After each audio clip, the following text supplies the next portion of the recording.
दोस्तों सुजलॉन एनर्जी की बात करें तो स्टॉक के अंदर आज गिरावट हुई है। अब ये गिरावट इसलिए हुई है क्योंकि बाजार में ज़बरदस्त गिरावट का माहौल है और इसके पीछे रीज़न क्या है, क्यों बाजार इस तरह से गिर रहा है, समझने की कोशिश करेंगे इस वीडियो के माध्यम से। वैसे यहाँ पे काफ़ी बड़ी गुड न्यूज़ निकल के आ रही है इस गिरते बाजार में।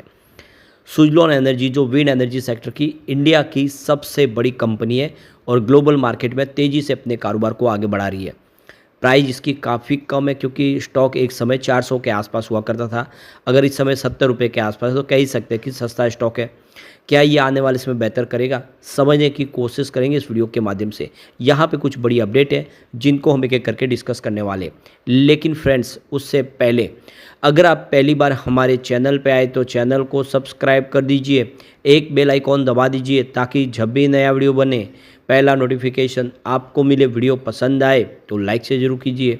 चलो फ्रेंड्स वीडियो स्टार्ट करते हैं। मैं हूँ आपका दोस्त एस.बी. दवे और हमारे अपने चैनल ऑनलाइन कमाई में आपका बहुत बहुत स्वागत है। तो सबसे पहले बाजार की बात कर ले। आज बीएसई सेंसेक्स 79,575 के स्तर पे क्लोजिंग दी है, लगभग 500 पॉइंट की गिरावट के साथ, यानी 0.61% गिरा बीएसई सेंसेक्स। लेकिन इंट्राडे में ये जो गिरावट है लगभग 1000 पॉइंट तक पहुंच गई थी ऊपर के लेवल से। तो थोड़ी सी यहाँ पे राहत जरूर है, लेकिन ओवरऑल बाजार के सेंटीमेंट बिगड़े हुए और स्मॉल कैप मिड कैप की ज़बरदस्त पिटाई हो रही है।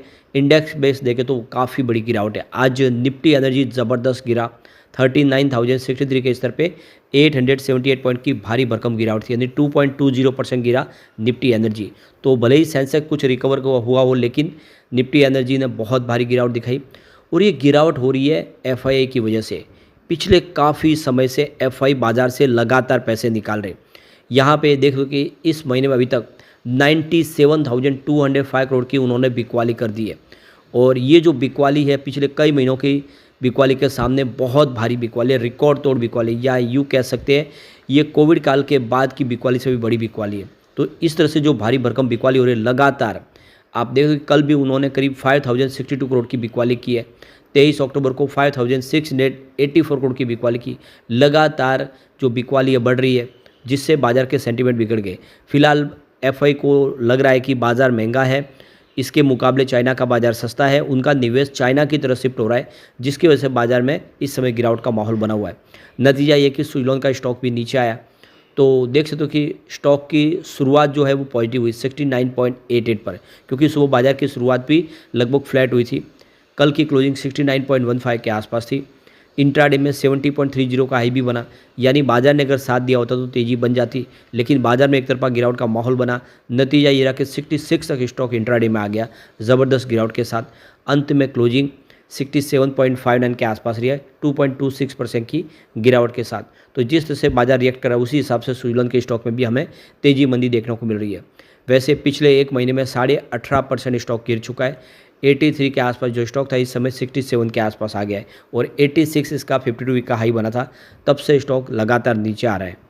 अब यहाँ पे आपको वॉल्यूम बढ़ता हुआ दिखाई देगा। पिछले एक महीने पहले इसका 6 करोड़ का वॉल्यूम था, 3 करोड़ की डिलीवरी उठाई गई थी। 1 वीक पहले 5 करोड़ का वॉल्यूम होता, सामने 2 करोड़ की डिलीवरी उठाई गई। कल 4 करोड़ का वॉल्यूम था, कल वॉल्यूम थोड़ा सा कम हुआ था, सामने 1 करोड़ का डिलीवरी बेस काम हुआ था, लेकिन आज वॉल्यूम फिर से बढ़ के 5 करोड़ तक पहुँच गया है। तो कुछ बड़े फंड हाउस है जो इस समय अपनी प्रॉफिट बुकिंग कर रहे हैं। यहाँ पे जो बड़ी अपडेट निकल के आ रही है, सुजलॉन एनर्जी अपनी एक मजबूत ऑर्डर बुक के दम पे पूरे ग्लोबल मार्केट में एक तहलका मचा रही है। आप देख लो कि वैसे तो जो मार्केट शेयर देखें पूरे विंड एनर्जी का, उसमें चाइना का बड़ा कब्जा है। और देख लो कि यहाँ पे करीब 82% विंड टर्बाइन जो ग्लोबल मार्केट की है उसमें चाइनीज़ कंपनियों का ही योगदान है। लेकिन उसके बावजूद भी मेक इन इंडिया के तहत सुजलॉन एनर्जी बहुत सारे नए विंड टर्बाइन बना रहे, जिसकी डिमांड काफ़ी अच्छी है। और डोमेस्टिक मार्केट में तो खैर कंपनी नंबर 1 है नहीं, लेकिन ग्लोबल मार्केट में भी सुजलॉन का इस समय कारोबार तेज़ी से बढ़ रहा है और आने वाले समय सुजलॉन बेहतर करती हुई दिखाई दे सकती है। तो ये रिपोर्ट इशारा करिए कि आने वाले समय सुजलॉन में हमें एक शानदार तेज़ी आती हुई दिखाई दे सकती है।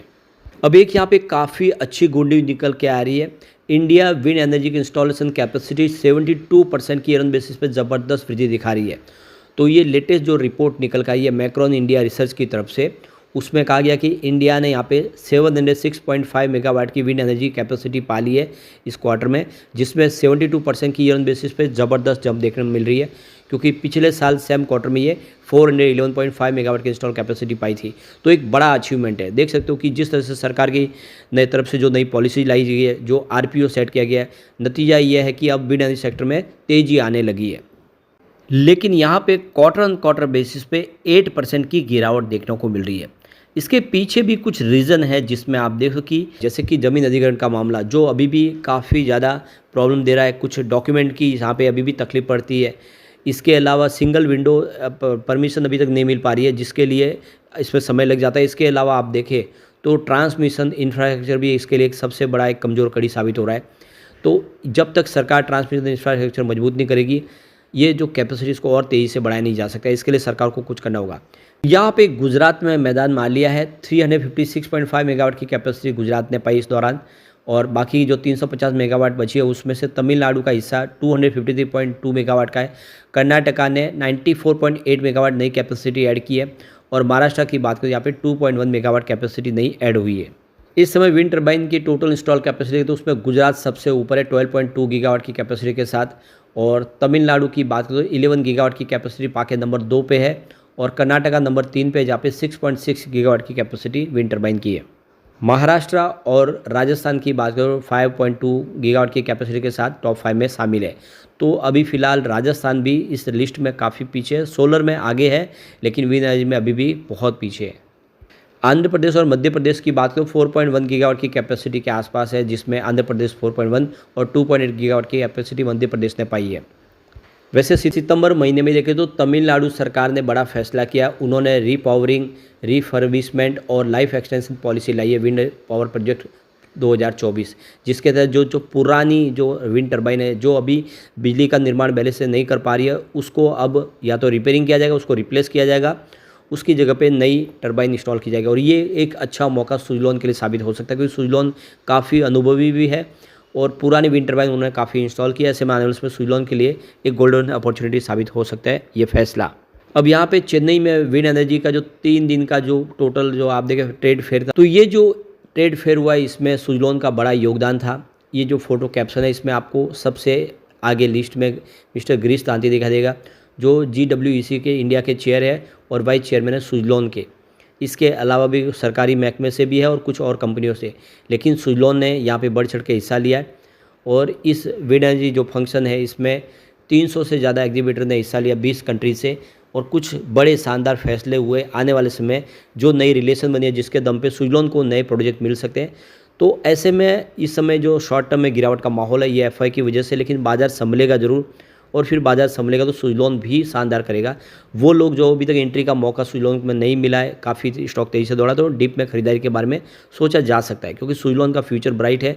अब रिजल्ट आने वाला, रिजल्ट बेहतर होगा तो फिर एक शानदार तेज़ी की शुरुआत हो सकती है। लेकिन फ्रेंड्स, कोई भी इन्वेस्टमेंट करने से पहले अपने फाइनेंशियल एडवाइजर से एडवाइस ले ले या अपना खुद का रिसर्च करें, क्योंकि मैंने वीडियो आपके एजुकेशनल पर्पज़ के लिए ही बनाए। वीडियो पसंद आए तो लाइक से जरूर कीजिए और चैनल को सब्सक्राइब कर दीजिए। Thank you friends.